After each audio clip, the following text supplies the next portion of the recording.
This video is going to be about winching upgrades, light upgrades, and what's next with my 392 build. All right, let's get to it. Buying a winch is a little like buying insurance. You sort of have to have it, and you really hope you never have to use it. Now, if you're someone like me that wheels off-road by themselves a lot, I can tell you that having a winch versus not can be the difference between driving off the trail or hiking off of the trail. Now, there are some things to consider before purchasing a winch, and let's go over those right now. To determine the correct size of winch you'll need for your truck or SUV, you're going to need to know the gross vehicle weight rating, or GVWR, and you will multiply it by 1.5. For my 2021 392, that's right at 6,100 pounds, so that's going to give me a 9,150 pound number. With that number in mind, I can start looking for winches in that capacity range or even higher. Once you know the load capacity that's required for your vehicle, you can start looking at different winch options. I personally like electric winches. I think they do everything I need to do better than a hydraulic winch, which is going to be a much more detailed and involved install. Electric winches typically range from about 7,500 pounds to 16,500 pounds. And the thing to look for, at least I look for when I start kind of diving into a winch upgrade, is I want to look at amp draw, and that's going to be how taxing this winch is going to be on my electrical system and battery. The other thing I want to look at is line speed. That's going to be how fast this winch can spool in. And what you'll typically find is that line speed, the faster the winch, sometimes the more expensive the winch. So your more premium series winches, they're going to pull a little bit faster, but that usually means they're going to pull a little bit more juice from your battery, so it's going to be a little bit more taxing.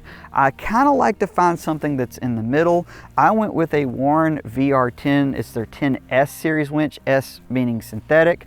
The big thing I liked about this is it was a fairly low amp draw, and it was a 10,000 pound winch that had a pretty comparable line speed compared to their little bit more expensive Xeon series. In terms of steel cable versus synthetic rope, I personally like synthetic rope. It's lighter and it's much easier to handle.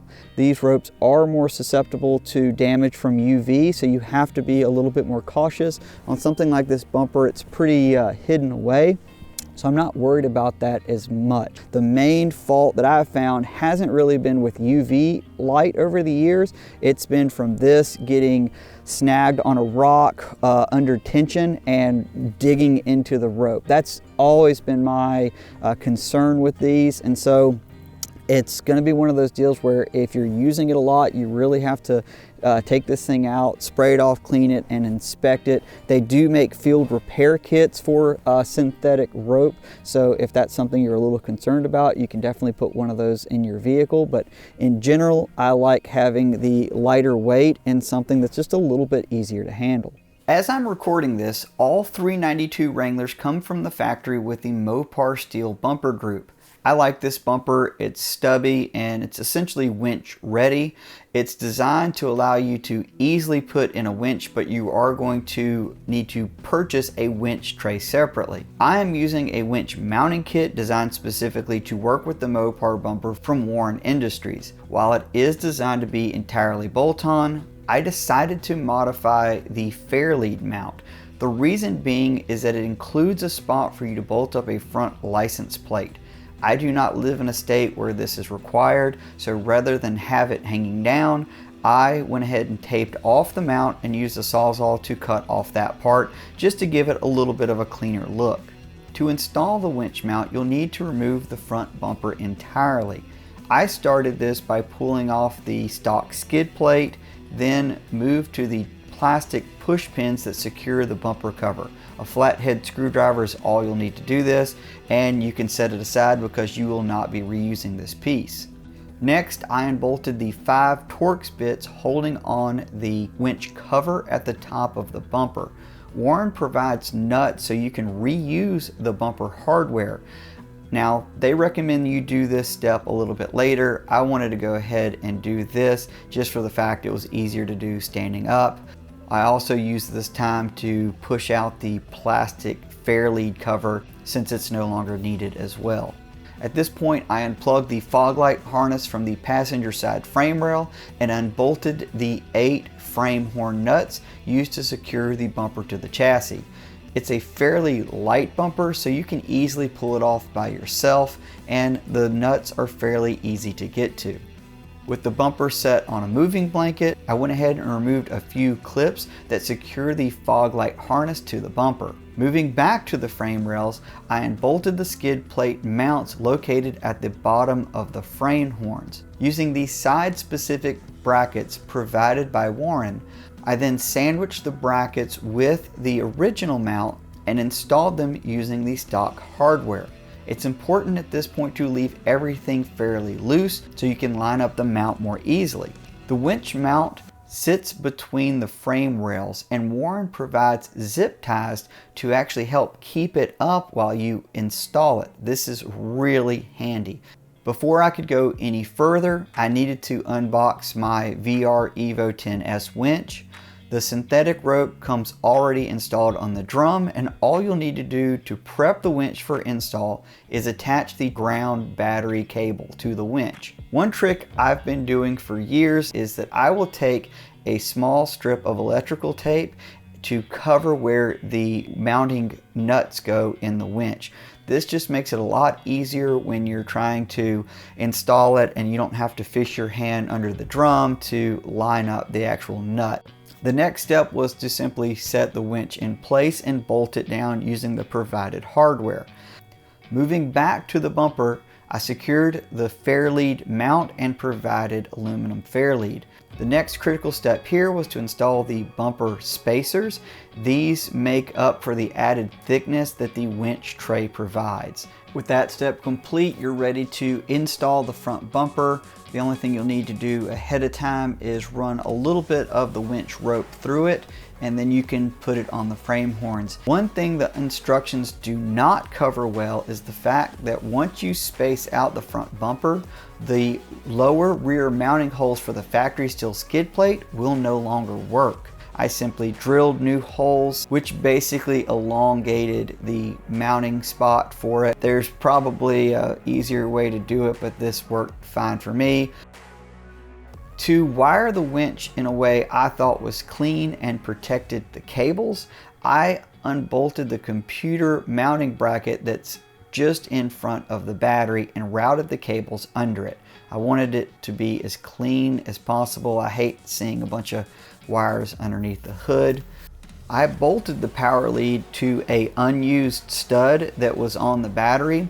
It's going to require an M8 by 1.25 nut. The license plate mounting hardware actually comes with one of these nuts, so if you're not using that, you can actually use that nut to secure your winch power lead down as well.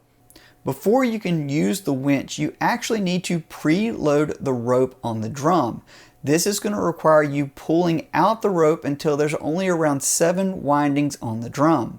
What we're trying to do here is whenever the first time we use the winch and it engages, you don't want the rope to sink down and suddenly get it caught in between the other ropes. It's going to damage it. It's not going to let your winch work very well, and it's really critical to have that tension so your brake, which is an automatic brake, so when you let out, the winch stops, works correctly. This has got the wireless setup on it. All I got to do is hold it down until I see the blue. All right, now I know we're ready to go, and we can go ahead and get some tension on it. So back up. Okay, now I know I've got tension on it, and what I'm going to get him to do is stay on the brakes as I winch him in. He's not going to be I'm not trying to drag this thing across the whole field here. The concept is just to have enough tension on it, 1,000 pounds, 500 pounds, just enough to keep that rope really tight, and I can work the rope as it comes over to make sure that it doesn't get, crossed up.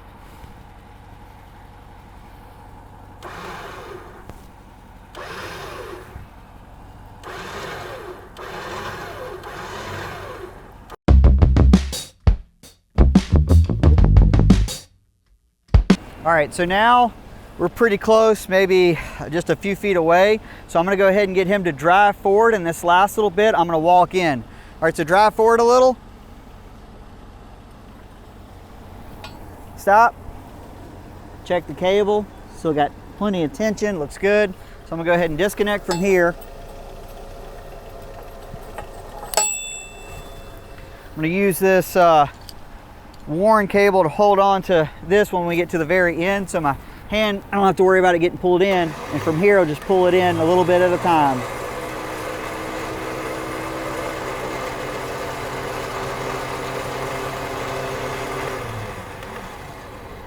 All right, so you want to hold on to the actual provided strap here for safety.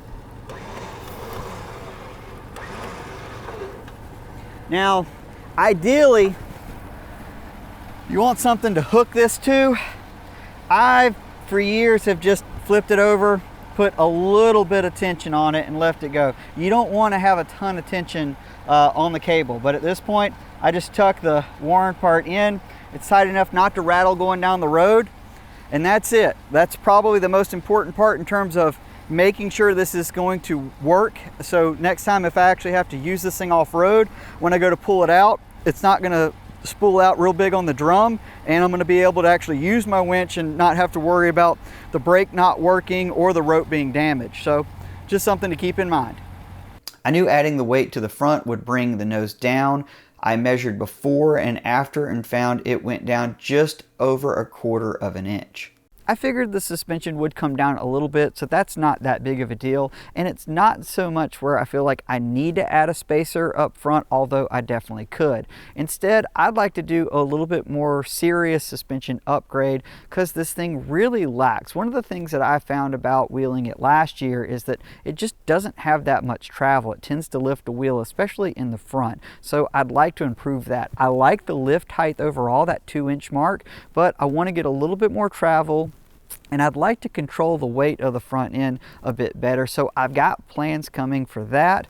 The other thing here is I'm not really sure I want to stay with this wheel. I really like the back spacing. The 5.77 inches of this AEV Pentler wheel keeps the tire tucked really well underneath the wheel well. It doesn't sling a ton of mud that way. The scrub radius is great. The only challenge is I hit the factory skid plate a good bit when it's wheeling, and I'm not sure if I'm going to have clearance for some of the other upgrades that I want to do. So the wheels might be going away. The tires I love. It's a 37 by 1250 Nitto Trail Grappler. These things rock. Very happy with them. The Trail Grappler's been sort of my go-to for quite a few years now. So the tires aren't going to get going anywhere. I like the size. I feel like with the 456 gears that came with the Extreme Recon package and this tire size, it works perfectly fine.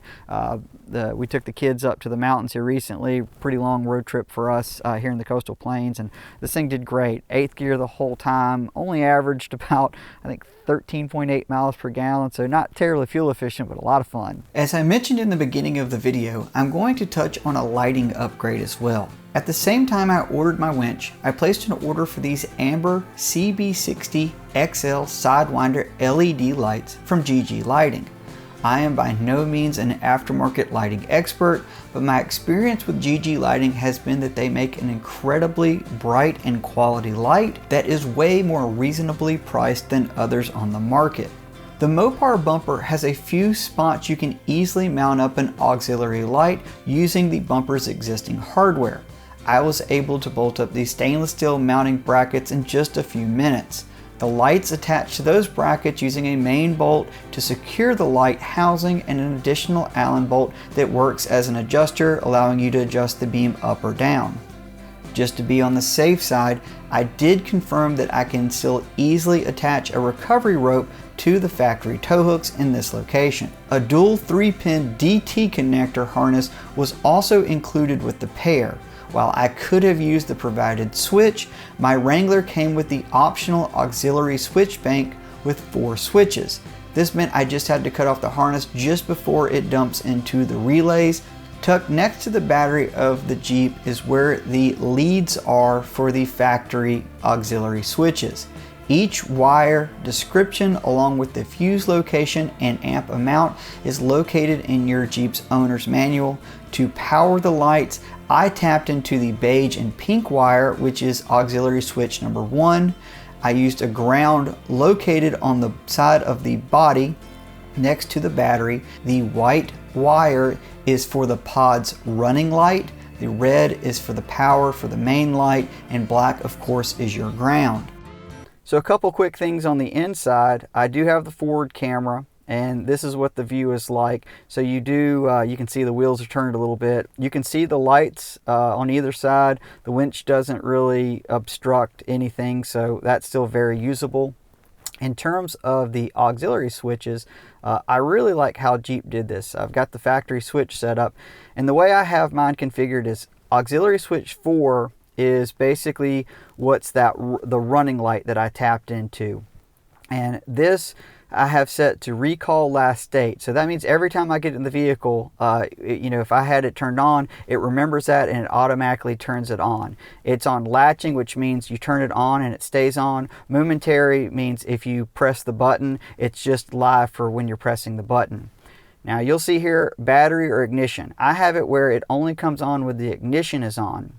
However, auxiliary 1, which is what I actually wired the lights to, is set for battery. So if I want to turn those lights on at night and I don't want to have to turn on the key and everything else, I can just come in here, hit the button, and I'm good to go. It's worth mentioning that they offer these lights in clear and in amber. Both are going to have a 270-degree beam with 10,000 lumens. The advantage of going with amber is that it's actually easier on your eyes. The higher Kelvin tint of the light provides a little bit more detail over a traditional bright white light and is supposed to be less taxing on your vision when you're looking at it for longer times off-road. If you guys liked this video and found it informative, please subscribe, like the video. It really helps the channel. If you got any questions, just drop them right in the comments. If you want to see some of the behind the scenes stuff, just check me out on Instagram at Ali Mansour Editor. And until next time, hope to see you guys on the trail. Take care.